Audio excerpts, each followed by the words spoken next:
तो चलिए अब हम लोग पढ़ते हैं महाजनपद और मगध का उदय। महाजनपद क्या थे? तो महाजनपद बड़े राज्य थे। छठी शताब्दी ईसा पूर्व में भारत में 6 महाजनपद अस्तित्व में थे। जानकारी का मुख्य स्रोत अंगुत्तर निकाय बौद्ध ग्रंथ में मिलता है। 16 महाजनपदों की सूची, ठीक है। अंग, मगध, काशी, कौशल, वज्जी, मल्ल, चेदी, वत्स, कुरु, पांचाल, मत्स्य, सूरसेन, अस्मक, अवंती, गांधार, कंबोज, गणराज्य और राजतंत्र। राजतंत्र क्या था? तो मगध में, कौशल में, वत्स में यहाँ पे राजतंत्र थे। और वज्जी, संग, मल्ल में गणराज था, ठीक है। मगध का उदय क्यों हुआ? ठीक है, क्योंकि यहाँ पे भूमि जो थी उपजाऊ थी, लौह अयस्क की उपलब्धता थी, गंगा नदी का व्यापार मार्ग था, शक्तिशाली शासक थे। मगध के प्रमुख शासक कौन से थे? तो बिंबिसार हर्यक वंश के। राजधानी, राजगृह, वैवाहिक नीति और विस्तारवादी नीति के साथ अजातशत्रु, काशी पर अधिकार, वज्जी संघ पर विजय, महाशिलाकंटक और रसमथुल जैसे हथियार। शिशुनाग वंश, शिशुनाग, कालशोक, नंद वंश, महापद्मनंद, विशाल सेना, कर व्यवस्था मजबूत, मगध की राजधानी, राजगृह, पाटलिपुत्र।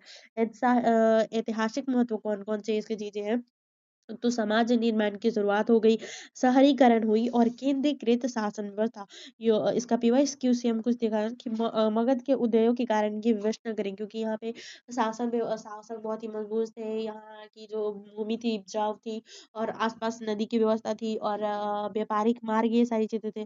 बिंबिसार और अजातशत्रु की नीतियों की तुलना करें, गणराज्यों की विशेषता बताइए। महाजनपदों की जानकारी किस ग्रंथ से मिलती है? तो अंगुत्तर निकाय, जो कि बौद्ध धर्म का। मगध की प्रारंभिक राजधानी क्या थी? तो यहाँ पे राजगृह थी, बाद में पाटलिपुत्र कर दी गई थी। नंद वंश का स्थापक कौन थे? तो महापद्मनंद। वज्जी संघ किस प्रकार का राज था? तो गणराज्य। मगध के उदय का प्रमुख कारण कौन सा था? उपजाऊ भूमि। मगध के उदय का प्रमुख कारण कौन सा था? तो उपजाऊ भूमि। और क्विक रिवीजन क्या है कि 16 महाजनपद थे और मगध सबसे शक्तिशाली था और नंदों की विशाल सेना थी, इस कारण से मगध का मगध छठी शताब्दी में ईसा पूर्व में 16 महाजनपदों में सबसे शक्तिशाली। आधुनिक क्षेत्र दक्षिण बिहार, झारखंड का कुछ भाग। मुख्य स्रोत इसके थे बौद्ध ग्रंथ, अंगुत्तर निकाय, जैन ग्रंथ, भगवती सूत्र और यूनानी लोकल मेगास्थनीज बाद का काल में मिलता है, ठीक है। मगध की भौगोलिक स्थिति उपजाऊ, गंगा का मैदान, कृषि अधिक क्षेत्र उत्पन्न हुआ, बड़ी जनसंख्या संभव हुई, लोग का संसाधन चुटिया नागपुर क्षेत्र, बेहतर हथियार और औजार, नदियां थी गंगा, सोन, गंडक, नदियां व्यापार और यातायात का माध्यम बनी, प्राकृतिक सुरक्षा, पहाड़ी नदियां। मगध के उत्थान के प्रमुख कारण शक्तिशाली शासक, स्थायी सेना, ठीक है, कुशल प्रशासन, कर प्रणाली, युद्ध तकनीक में नवाचार, राजगृह गिरिवज, 5 पहाड़ियों से घिरा, प्रारंभिक राजधानी पाटलिपुत्र, गंगा और सोन के संगम पर। बाद में साम्राज्य की राजधानी, हर्यक वंश डायनेस्टी, बिंबिसार 544 से लेकर के 594, वैवाहिक कूटनीति, कौशल की राजकुमारी से विवाह, लिच्छवी राजकुमारी से विवाह, सैन्य विजय, अंगराज को जीतकर मगध में मिलाया, प्रशासन, मंत्री परिषद, कर वसूली, धार्मिक नीति, बौद्ध और जैन धर्म का संरक्षण, अजातशत्रु 492 से लेकर 460, मुख्य उपलब्धियां, वज्जी संघ पर विजय, काशी पर अधिकार, पाटलिपुत्र का दुर्ग निर्माण, युद्ध तकनीक, महाशिलाकंटक, पत्थर फेंकने वाली मशीन, रसमुत्थल, शिशुनाग वंश, अवंती को मगध में मिलाया, कालशोक द्वितीय बौद्ध संगीति के समय शासक, नंद वंश, नंदा डायनेस्टी, पद्मनंदन वंश का संस्थापक, सर्वक्षांत्रक क्षेत्र कहलाया, विशाल सेना, नंद प्रशासन, अत्यधिक कर, केंद्रीकृत शासन, धन संग्रह, मगध की प्रशासनिक व्यवस्था, राजा सर्वोच्च, अमात्य मंत्री, सेना, जासूस की व्यवस्था, मगध की अर्थव्यवस्था, कृषि मुख्य आधार, उद्योग, लोहे का उत्पादन, व्यापार, आंतरिक और बाह्य, मगध और धार्मिक आंदोलन, बुद्ध और महावीर को संरक्षण, राजगृह, नालंदा धार्मिक केंद्र बने। मगध का ऐतिहासिक महत्व, प्रथम साम्राज्य निर्माण, प्रशासनिक परंपरा, फिर मौर्य साम्राज्य की नींव। मगध के उत्थान में भौगोलिक कारणों की भूमिका का विश्लेषण करें, बिंबिसार एवं अजातशत्रु की विस्तारवादी नीतियों का मूल्यांकन करें, नंद वंश के प्रशासन की विशेषता बताएं, ठीक है। मगध की प्रारंभिक राजधानी क्या थी? तो मगध राजगृह, ठीक है। सर्वछत्रांतक किसे कहा जाता है? तो महापद्मनंद। द्वितीय बौद्ध संगति किससे है? तो बी कालशोक। महाशिला कंटक किससे संबंधित है? तो युद्ध मशीन, ठीक है। मगध सबसे शक्तिशाली महाशक्तिशाली जनपद था। लौह कृषि किस शासक था? वंश हर्यक वंश, शिशुनाग, नंद वंश। अब हम लोग पढ़ेंगे मौर्य साम्राज्य, मौर्यन एम्पायर। मौर्य समाज का परिचय, भारत का पहला विशाल केंद्रित साम्राज्य काल 322 ईसा पूर्व से लेकर के 185 ईसा पूर्व तक। संस्थापक कौन थे? चंद्रगुप्त मौर्य। मौर्य साम्राज्य के स्रोत, भारतीय स्रोत, कौटिल्य का अर्थशास्त्र, पुराण, बौद्ध ग्रंथ, महावंश दीपवंश। विदेशी स्रोत कौन से थे? तो मेगा स्त्रीस, इंडिका, यूनानी लेख। चंद्रगुप्त मौर्य 322 से लेकर के 298 बीसी तक। उदय क्या था?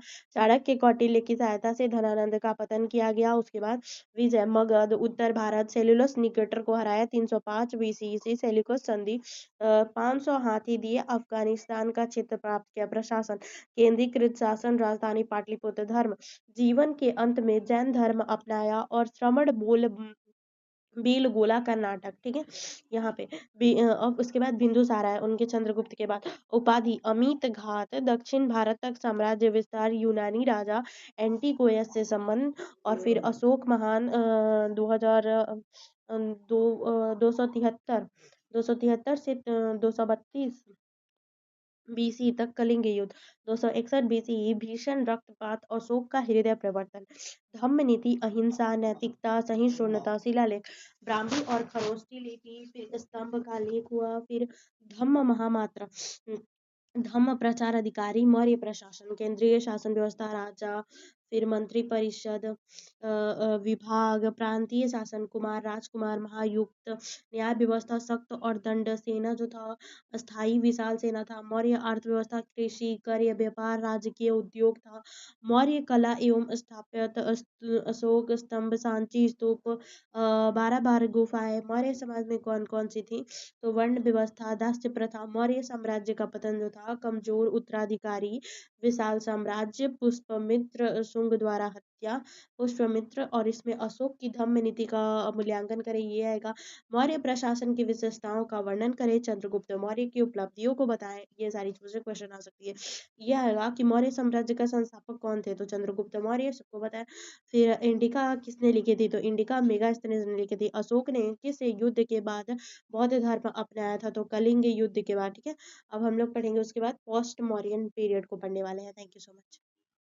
तो हम लोग आ चुके हैं मौर्योत्तर काल, 185 बीसी से लेकर के 300 सी तक। मौर्य साम्राज्य के पतन के बाद भारत में अनेक देशी और विदेशी शक्ति उभरी।